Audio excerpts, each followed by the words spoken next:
आज ही डाउनलोड करें Skymet mobile app, पूछे मौसम का हाल अपनी पसंदीदा भाषा में और रहे बाकियों से एक कदम आगे। नमस्ते दोस्तों, स्काईमेट वेदर में आप सभी का स्वागत है। मेरा नाम महेश पलावत है। 28 अगस्त हो गई है, यानी अगस्त का महीना भी अब समाप्ति की ओर है। 3 दिन बचे हैं और 1 महीना बचेगा सितंबर का, जिसमें मानसून की विदाई शुरू हो जाती है, आपको पता है।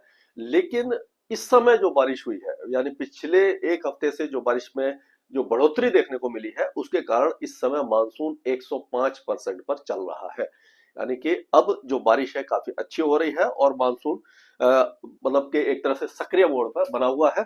आपने देखा होगा कि जम्मू में, उधमपुर में और ये हिमाचल, उत्तराखंड, इन सारे इलाकों में बहुत ज्यादा भारी बारिश हुई है और बहुत ज्यादा नुकसान भी हुआ है। और किसान भाइयों के लिए ये मानसून थोड़ा सा अटपटा रहा है, या कह सकते हैं कि सही नहीं रहा, क्योंकि पहले तो जो अभी भी अगर देखें हम, तो बिहार सूखे की मार झेल रहा है। पूर्वी उत्तर प्रदेश में भी बारिश थोड़ी सी कम है और मध्य प्रदेश के भी कुछ जिले हैं जहां पर बारिश काफी कम हो रही है, और पश्चिमी राजस्थान को भी बारिश का इंतजार है।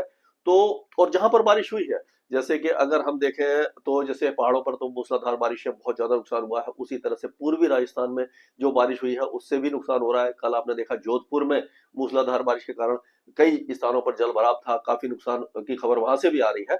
और गुजरात में तो भारी बारिश के कारण जो खेत हैं वो भर गए हैं पूरे और फसलों को नुकसान हो रहा है। तो ये इस समय जो वेदर सिस्टम बने हुए हैं उसमें आप देखिए कि साइक्लोनिक सर्कुलेशन आपको दिखाई दे रहा होगा। तो ये आपका ये पंजाब के आसपास ये बना हुआ है और पाकिस्तान के आसपास बना हुआ है, ये हवाएं घूम रही है।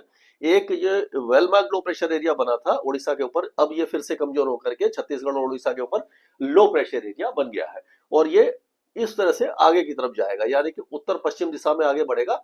और हवाएं अभी भी ये देखिए, ये यहाँ से, ये अरब सागर से आ रही है, ये बंगाल की खाड़ी से आ रही है। तो यानी कि मध्य भारत में और उत्तर भारत में और उत्तर पश्चिम भारत में बारिश की गतिविधियां लगातार जारी रहने की संभावना है।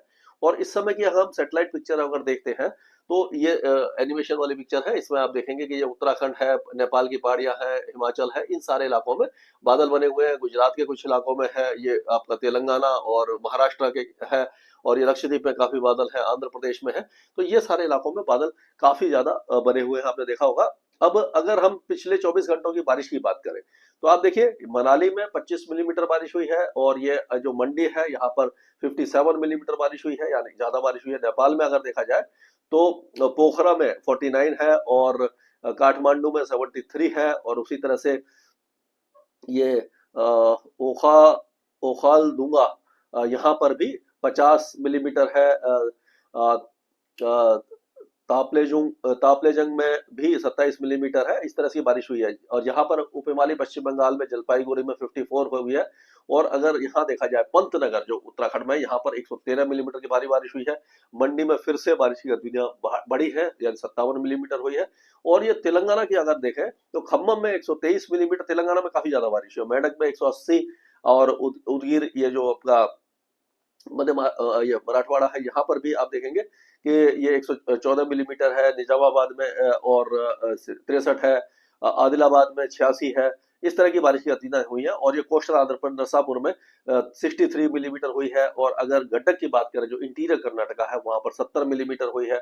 महाबलेश्वर में 67 है, रत्नागिरी में 96 है, और गोवा में 146 मिलीमीटर की भारी बारिश हुई है। और कारवार में 221 है, होनावार में भी आप देखेंगे कि ये 141 मिलीमीटर है। बेंगलुरु में 118 मिलीमीटर है, यानी केरल वगैरह सभी जगह पे बारिश काफी ज्यादा अच्छी हुई है। अब हम चलते हैं अपने वीडियो की तरफ, जो फोरकास्ट की तरफ। तो इसमें जो आज की बारिश है, अगर हम पहाड़ों की बात करते हैं तो इसमें आप देखेंगे कि जो पहाड़ों पर, खास करके जम्मू कश्मीर में और लद्दाख में, बारिश में कमी दिखाई दे रही है। आपने देखा होगा कि जो उधमपुर और उसमें जो जम्मू वगैरह में बहुत ज्यादा रावी और ब्यास नदी उफान पर थी, सारे गेट खोलने पड़े रंजीत सागर डैम के, और पाकिस्तान में भी काफी ज्यादा उसके कारण तबाही हुई है। तो उस जगह पर बारिश में थोड़ी सी कमी आई है, कुछ राहत मिलने की संभावना दिखाई दे रही है। लेकिन हिमाचल और उत्तराखंड में अभी बारिश की गतिविधियां जारी रहने वाली है। कई इलाकों में बारिश की गतिविधियां काफी अच्छी होंगी, यानी अब अच्छी तो नहीं कह सकते अब इनको, क्योंकि ये अब थोड़ा सा बढ़ रही है बारिश, तो नुकसान ही ये पहुंचा रही है। तो यहाँ पर जो बारिश की गतिविधियां है लगातार आपको दिखाई दे रही होगी, ये सारे इलाकों में बारिश की गतिविधियां काफी ज्यादा रहने वाली है। मंडी, धर्मशाला और जो जितने भी आसपास के इलाके हैं सभी इलाके काफी बारिश देखेंगे। उत्तराखंड में भी हरिद्वार, ऋषिकेश, देहरादून, नैनीताल, चंपावत, पिथौरागढ़ से लेकर के केदारनाथ, बद्रीनाथ, हेमकुंड साहब सभी जगह पर अच्छी बारिश है या तेज बारिश की संभावना नजर आ रही है। पंजाब में बारिश में थोड़ी सी कमी आएगी, लेकिन उत्तरी पंजाब है जैसे कि अ, आपका जालंधर है, पठानकोट है, गुरदासपुर, यहाँ पर बारिश की गतिविधियां जारी रह सकती है। और उसी तरह से ये जो हरियाणा के कई इलाके हैं यहाँ पर भी छुटपुट बौछारें रहेंगी, उत्तरी इलाकों में ज्यादा रहेगी। ये कुरुक्षेत्र, करनाल, कैथल, यमुनानगर, ये जो इलाके हैं यहाँ पर बारिश ज्यादा दिखाई दे रही है। दिल्ली में आज सुबह के समय मौसम साफ था, कल शाम को भी साफ हो गया था, लेकिन कल दिल्ली में बारिश की गतिविधियां देखने को मिली थी। तो आज भी ये शाम के समय फिर से बादल बन सकते हैं, बारिश की गतिविधियां हो सकती हैं। तो दिल्ली और ये हरियाणा और पंजाब, ये जो इलाके हैं, ये उत्तरी पंजाब, उत्तरी हरियाणा, दिल्ली, एनसीआर, यहाँ पर एक हफ्ते के दौरान कुछ ना कुछ वेदर एक्टिविटी होगी। हालांकि बहुत ज्यादा भारी बारिश की संभावना नजर नहीं आ रही है, यानी जल भराव वगैरह नहीं होगा, लेकिन टुकड़ों में जो बारिश होती है वो लगातार जारी रहने की संभावना दिखाई दे रही है। उत्तर प्रदेश में भी लखनऊ, कानपुर से लेकर के आपका जो पश्चिमी भाग है, ये सारे इलाके, मेरठ, मुजफ्फरनगर, सहारनपुर, लखीमपुर खीरी, सरसावा, हाथरस, आगरा, अलीगढ़, एटा, मथुरा, ये जालौन, औरई, ये सारे इलाके, हमीरपुर वगैरह, इस सब इलाकों में शाहजहांपुर वगैरह सभी इलाकों में बारिश की संभावना दिखाई दे रही है। पूर्वी उत्तर प्रदेश, बिहार और झारखंड, आप देख सकते हैं कि यहाँ पर जो बारिश है उसमें अभी भी काफी कमी है। और बदकिस्मती से बिहार के जो हमारे भाई बहन हैं उनको बहुत ज्यादा बारिश नहीं मिलेगी। अरेरा, किशनगंज, सुपौल, पूर्णिया, भागलपुर, ये जो कटिहार वगैरह, यहाँ पर बारिश की संभावना हल्की दिखाई दे रही है। और प्रयागराज, वाराणसी, भदोही, जौनपुर, मिर्जापुर, चंदौली, ये जो इलाके हैं, मऊ, गाजीपुर, बलिया, यहाँ पर भी चांसेस बहुत कम है, हल्की फुल्की बौछारें ही आपको दिखाई देने वाली हैं। और अगर झारखंड की बात करें तो यहाँ पर भी आपको देखेंगे चाईबासा और जमशेदपुर के साथ साथ गोड्डा, पाकुड़, धनबाद, ये जो इलाके हैं यहाँ पर कुछ वेदर एक्टिविटी हो सकती है। उप हिमालय पश्चिम बंगाल में जलपाईगुड़ी और दार्जिलिंग, कालिम्पोंग, कूच बिहार, यहाँ पर तेज बारिश है। उसी तरह से गंगटोक वगैरह जो सिक्किम में है, यहाँ पर भी भारी बारिश की गतिविधियां चुंगथांग वगैरह में दिखाई आपको देगी। और एक बार फिर से उत्तर पूर्वी राज्यों में बारिश की गतिविधियां फिर से थोड़ा जोर पकड़ने वाली है, क्योंकि जब ये लो प्रेशर एरिया अंदर की तरफ चला जाता है तो फिर से जो हवा है वो फिर से यहाँ पर आना शुरू हो जाती है, नमी वाली हवाएं। तो ये आप देखेंगे पूरे पूर्वोत्तर राज्यों में अच्छी बारिश है। गंगे पश्चिम बंगाल में हल्की बारिश की संभावना नजर आ रही है। अब चलते हैं राजस्थान की तरफ। तो राजस्थान में आज भी जो बारिश की गतिविधियां है, दौसा, करौली, अलवर, भरतपुर, यहाँ से लेकर के सवाई माधोपुर, जयपुर, अजमेर, टोंक, भीलवाड़ा, उदयपुर, चित्तौड़गढ़, कोटा, बूंदी, बारा, यहाँ पर डूंगरपुर, राजसमंद, प्रतापगढ़, ये जो इलाके हैं यहाँ पर बारिश होगी। जोधपुर में आज भी बारिश की संभावना दिखाई दे रही है। सिरोही, पाली और नागौर में भी कुछ वेदर एक्टिविटी हो सकती है। चूरू और बीकानेर में चांसेस कम दिखाई दे रहे हैं। जैसलमेर के कुछ इलाकों में बारिश हो सकती है। लेकिन अगर इस वो और आगे लेके चलते हैं हम, तो 29 तारीख को अब ये गंगानगर, हनुमानगढ़, चूरू, बीकानेर, झुंझुनू से लेकर के जोधपुर, बाड़मेर और जैसलमेर में बारिश की संभावना दिखाई दे रही है। 29 और 30 तारीख को पूरा राजस्थान बारिश देखेगा। पश्चिमी राजस्थान में कम होगी, लेकिन बाकी में होगी बारिश की गतिविधियां। अब अगर हम पाकिस्तान की बात करें तो पाकिस्तान में जो पंजाब प्रांत है वहां पर लगातार बारिश होगी।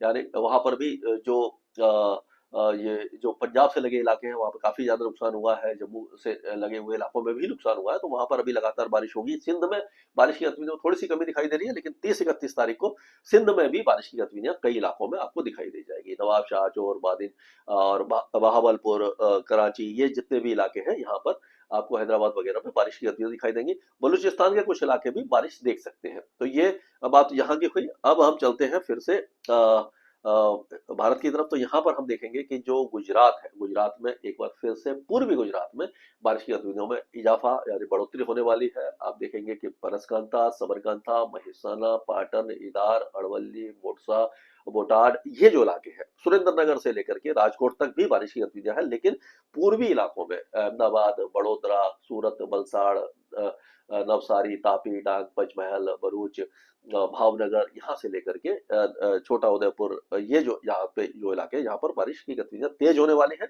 और मध्य प्रदेश में अगर हम देखते हैं तो मध्य प्रदेश में हम देखेंगे कि ग्वालियर से लेकर, ग्वालियर में बारिश कम रहेगी, लेकिन टीकमगढ़ वगैरह में हो सकती है, गुना, शिवपुरी, शाजापुर, भोपाल, उज्जैन, रतलाम, मंदसौर में कई हमारे मित्र बोले बीच में बहुत तेज बारिश हुई थी कि ये अभी वहाँ बारिश नहीं हो रही है, शाजापुर वगैरह में कम हो रही है, लेकिन उम्मीद यहाँ पर बनी हुई है क्योंकि जो वेदर सिस्टम है वो मध्य प्रदेश के उत्तर पश्चिमी इलाकों में आने वाले हैं। तो ये अलीराजपुर, धार, बड़मनी, खांडवा, खरगोन, बैतूल, होशंगाबाद, छिंदवाड़ा, सिवनी, ये जो इलाके देवास वगैरह सभी इलाकों में बारिश की संभावना है। जबलपुर, उमरिया, दमोह, कटनी, डिंडोरी, मांडला, अनूपपुर, ये सारे इलाके बारिश देखेंगे। सागर वगैरह में भी है ये, लेकिन जो उत्तर पूर्वी जो इलाके हैं, रीवा, सतना, सिद्धि, सिंगरौली, पन्ना, यहाँ पर चांसेस कम दिखाई दे रहे हैं। उसी तरह से अंबिकापुर, सरगुजा वगैरह जो उत्तरी आपका छत्तीसगढ़ है, यहाँ पर बारिश कम है, लेकिन आप जैसे जैसे दक्षिण में जाएंगे रायपुर, दुर्ग, राजनांदगांव, रायगढ़ से लेकर के ये आपका जो बस्तर वगैरह है, यहाँ पर बारिश की गतिविधियां अच्छी कोडागांव वगैरह में दिखाई दे रही है। उड़ीसा में बारिश की गतिविधियां खंड वर्षा ही रहेगी, यानी कि मॉडरेट शावर्स, यानी 4, 5, 10, 15, 12 मिलीमीटर की जो बारिश है वही कई इलाकों में जारी रह सकती है। अब अगर महाराष्ट्र की हम बात करते हैं तो महाराष्ट्र में विदर्भ में फिर से बारिश की गतिविधियां में बढ़ोतरी दिखाई दे रही है। विदर्भ में अच्छी बारिश हो भी रही है। गोंडिया, नागपुर, भंडारा, गढ़चिरौली, ये जो इलाके हैं यहाँ पर अच्छी बारिश की संभावना दिखाई दे रही है। और अगर हम आगे चलते हैं तो जलगांव, नासिक, मालेगांव, धुले, नंदुरबार, यहाँ पर भी तेज बारिश है। और ये अहिल्याबाई नगर और संभाजी नगर से लेकर के पुणे, सांगली, सतारा, कोल्हापुर, परभणी, बीड, लिंगोली, लातूर, जालना, नांदेड़, उस्मानाबाद, सभी जगह पर यानी कि पूरे महाराष्ट्र में बारिश है। मुंबई में हल्की से मध्यम बारिश होगी और जो महाबलेश्वर में तेज बारिश है, रत्नागिरी और सिंधुदुर्ग के साथ साथ गोवा में तेज बारिश की संभावना दिखाई दे रही है। तेलंगाना के ज्यादातर इलाके अभी अगले 2 दिनों के दौरान मूसलाधार बारिश देख सकते हैं। यहाँ पर बारिश की गतिविधियों में लगातार वृद्धि दिखाई दे रही है हमें। और यहाँ पर अगर तेलंगाना की बात करते हैं तो तेलंगाना के ज्यादातर जिलों में तेज बारिश की गतिविधियां कम से कम 2 दिनों तक तो आपको दिखाई देगी, पूरा जितना भी इलाका है। और उत्तरी, जैसे मैंने बोला था, उत्तरी आंध्र प्रदेश में जो तटीय आंध्र प्रदेश, श्रीकाकुलम, विजयनगरम, विशाखापट्टनम, यहाँ पर तेज बारिश की संभावना नजर आ रही है। हैदराबाद से लेकर के आदिलाबाद तक बारिश की गतिविधियां दिखाई दे रही हैं। अगर कर्नाटक की बात करें तो कर्नाटक के कोस्टल एरियाज में होन्नावर, कारवार, बेलगावी, बेंगलुरु, दक्षिण कन्नड़ा, उत्तर कन्नड़ा, ये जो इलाके तेज बारिश देखेंगे। अगर हम इंटीरियर कर्नाटक की बात करते हैं तो धारवाड़, कोपल, गंडक और बीजापुर, ये सारे इलाकों में बारिश की संभावना दिखती नजर आ रही है। और जो दक्षिणी आंतरिक कर्नाटका है, जैसे कि बल्लारी और ये आपका बेंगलुरु, मैसूर, तुमकुर, चामराजनगर, हसन, हवेरी, चिकवालापुर, यहाँ पर लाइट टू मॉडरेट रेन की संभावना दिखाई दे रही है। रायलसीमा में भी अनंतपुर, कोडप्पा, चित्तूर, ये जो इलाके हैं बारिश देखेंगे। नेल्लोर वगैरह में चांसेस कम दिखाई दे रहे हैं। इंटीरियर तमिलनाडु में जो नीलगिरी हिल्स के साथ है वहां पर बारिश की ज्यादा संभावना है। केरल में भी फिर से बारिश की गतिविधियां बढ़ रही है, काफी दिनों से कम थी। लक्षद्वीप में मूसलाधार बारिश हो सकती है। अंडमान और निकोबार द्वीपों में बारिश थोड़ी सी कम ही दिखाई दे रही है। तो कुल मिलाकर के हम कह सकते हैं कि पूर्वी उत्तर प्रदेश, बिहार, झारखंड और उत्तरी छत्तीसगढ़ में बारिश कम रहेगी। उत्तर पूर्वी मध्य प्रदेश में कम रहेगी। सौराष्ट्र कच्छ में कम रहेगी। पश्चिमी राजस्थान में कम रहेगी, लेकिन धीरे धीरे वहां बढ़ जाएगी। तमिलनाडु में भी बारिश कम रहेगी। अंडमान और निकोबार द्वीपों में बारिश कम रहेगी। बाकी इलाकों में बारिश की गतिविधियां लगातार जारी रहने की संभावना दिखाई दे रही है। तो कुल जो इसका सारांश ये निकलता है कि मानसून अभी एक्टिव है और कम से कम जो पहले 10 दिन है सितंबर के, वहां पर उत्तर भारत, मध्य भारत और पूर्वी भारत के साथ साथ पश्चिमी भारत में मानसून की झमाझम बारिश की गतिविधियां लगातार जारी रह सकती है। 10 तारीख के बाद ही कुछ इंडिकेशन मिलेंगे कि मानसून विड्रॉ होना शुरू होगा या नहीं होगा, उस पर हम नजर बनाए रखेंगे और आपको बताते रहेंगे। स्काईमेट वेदर में अभी के लिए इतना ही। मौसम से जुड़ी सटीक जानकारी और खबरों के लिए हमारे YouTube चैनल को सब्सक्राइब करें और बेल आइकन दबाकर हर खबर पर रखें नजर।